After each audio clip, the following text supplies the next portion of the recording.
안녕하세요. 발달백과 지원장입니다. 자폐 스펙트럼 치료 가능한가? 라는 주제로 발달백과 지원장 유튜브를 시작해보도록 하겠습니다. 결론부터 말하겠습니다. 네, 치료할 수 있습니다. 자폐 스펙트럼을 두고 선천적이다, 후천적이다, 치료할 수 있다? 그저 개선시키는 것이다. 갑론을박이 있습니다. 과거에는 뚜렷한 특징적인 모습을 보이는 경우에만 자폐증이라고 하였지만 현재는 굉장히 다양하고 광범위한 수준에 걸쳐 발달과 관련된 문제가 나타나다 보니 전반적인 발달 장애를 일컬어 그 스펙트럼이 넓다는 의미에서 자폐 스펙트럼 장애라고 부르고 있습니다. 주요 양상으로는 눈 맞춤의 어려움과 정서적, 감정적 공감의 어려움이 있고요. 상호작용이 잘 안 되기 때문에 사회성 전반적인 문제가 생깁니다. 상호작용을 하지 않으니 언어 발달에 지연이 되고 인지가 발달하지 않게 됩니다. 또 특정 감각이 지나치게 예민하거나 지나치게 둔감하거나 특정 감각을 추구하려고 하는 반복적인 행동이나 촉각이 예민해서 머리 감기가 어렵거나 손발톱 깎기가 어렵거나 머리 자르기가 어렵거나 헤어드라기, 청소기 등의 소리 등 시각, 청각, 촉각 등의 다양한 감각의 수용이 일반적이지 못한 것이 대표적입니다. 약물치료, ABA, 플로어타임, 언어치료, 놀이치료, 청지각 기계치료, 뇌파치료, 내 아이가 발달에 어려움을 겪고 있다면 한 번씩은 들어봤을 치료들입니다. 다양한 치료 기법이 소개되고 있지만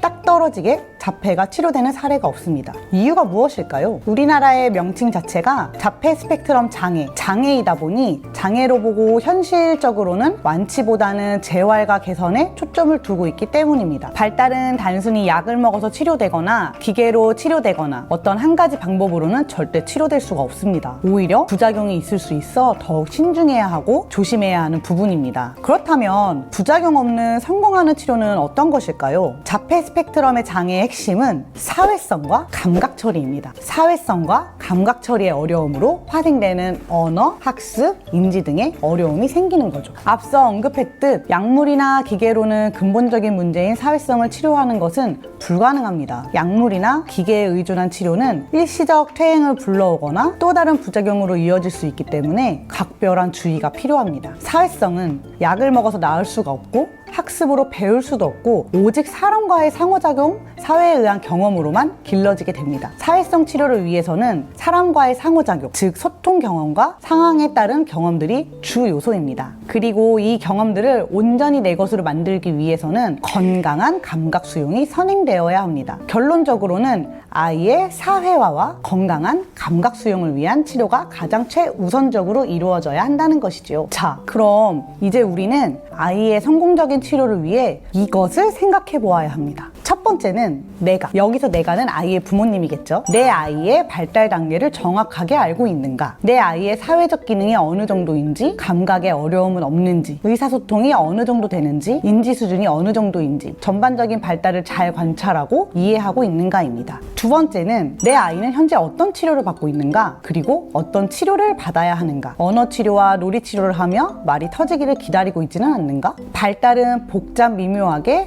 연결이 되어 있기 때문에 단과 치료로는 치료를 성공하기가 어렵습니다. 언어 치료를 주 5회 하고 있는데 아는 단어도 많아지는 것 같은데 왜 소통이 어렵지? 놀이 치료를 주 3회 하고 있는데 왜 아이가 놀 줄을 모르지? 왜 상호작용이 안 되지? 이러한 생각을 단 한 번이라도 하신 부모님들이시라면 당장 치료 방향성을 바꾸셔야 합니다. 발달은 단순한 문제가 아니기 때문에 1을 100% 채우고 2로 넘어가고 2를 100% 채우고 3으로 넘어가는 그런 도장 깨기의 단순한 구조가 아니라 1부터 10까지의 발달들이 각자 조금씩 전체적으로 점층적으로 1, 2%씩 조금씩 성장하는 것이 발달의 핵심입니다. 그렇기 때문에 자폐 스펙트럼 치료는 통합치료가 정답입니다. 그렇다면 단계적 치료? 통합치료? 어떻게 해야 될까요? 최우선적으로 선행되어야 할 치료는 앞서 계속 강조하여 말씀드렸듯 아이의 사회화와 감각 통합입니다. 이 부분이 선행되어야 그 다음 치료인 언어, 인지, 다양한 운동 기능을 수용할 준비가 됩니다. 사회적 소통을 할 수 있는 환경에 지속적으로 노출을 시켜주어 사회화 시켜주는 것이 가장 중요합니다. 또한 감각 통합. 감각은 눈, 귀, 코, 이 피부를 통하여 외부의 자극을 몸으로 알아차리는 것입니다. 외부에서 오는 여러 다양한 자극을 내 신체에서 어떻게 받아들이고 처리하는가라는 거죠. 다양한 신체 활동과 감각놀이를 통해 여러 감각을 깨워주어 건강한 감각 수용을 하는 것과 자연 활동을 통한 다양한 감각 수용으로 바꾸어 주어 상동 행동을 줄여나가고 건강한 신체 움직임으로 바꾸어 주어야 합니다. 그래서 저희 센터에서는 치료사와 아이가 5시간 이상 함께하며 관계 형성을 넘은 깊은 상호작용을 합니다. 사회적 소통을 중심으로 감각 수업, 언어 재활, 운동 치료, 인지 치료 등 단계적으로 접근을 하고 있습니다. 이 모든 것을 매일 연속성을 가지고 건강한 자극과 경험으로 쌓아주고 있습니다.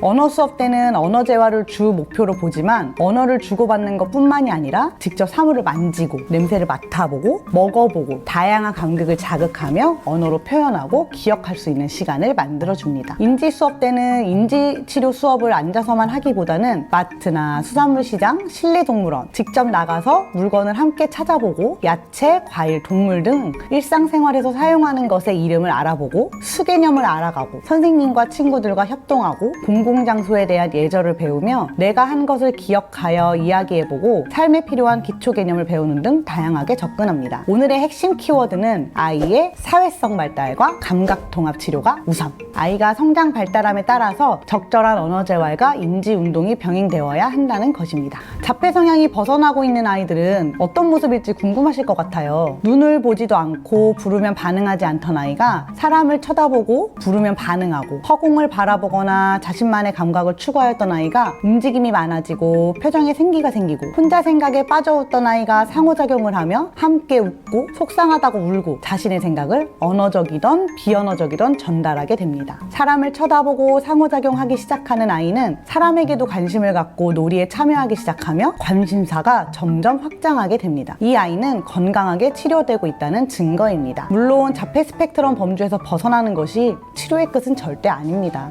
자폐 성향에서 벗어난 후에는 제 나이 발달에 따라가기 위해 사회성 발달, 인지학습, 언어 발달 등 후속 치료가 반드시 이루어져야 합니다. 10년 동안 치료사 생활을 하면서 자폐 스펙트럼 범주에 벗어나 일상생활을 하는 아이들을 많이 만나왔습니다. 어떤 아이는 6개월 만에, 또 어떤 아이는 1년, 또 어떤 아이는 5년에 걸쳐 성향들이 소거되는 것을 봐왔고 그 중에는 아직 어려움에서 벗어나지 못한 아이들도 있습니다. 하지만 중요한 것은 모든 아이들이 어려움에 벗어나는 것도 또는 벗어날 수 없는 것도 그 정도와 시기가 정해진 것은 아무것도 없다는 것이고 어떤 아이라도 무한한 가능성을 가지고 있다는 것입니다. 저희 발달센터는 아이들의 발달에 한계를 두지 않고 있습니다. 아이들의 뇌는 매일 성장합니다. 건강한 환경에서 건강한 감각 자극, 건강한 상호작용이 꾸준히 인풋된다면 아이들은 직접 경험을 통해 스스로 감각을 안정시켜 나가고 그를 통해 발달하고 성장해 나갑니다. 시청해주시는 많은 부모님들께서는 자폐 스펙트럼과 발달장애라는 낯설고 힘든 길을 걷고 있을 거란 생각이 듭니다. 자폐 스펙트럼, 단계적 치료와 통합치료가 정답입니다.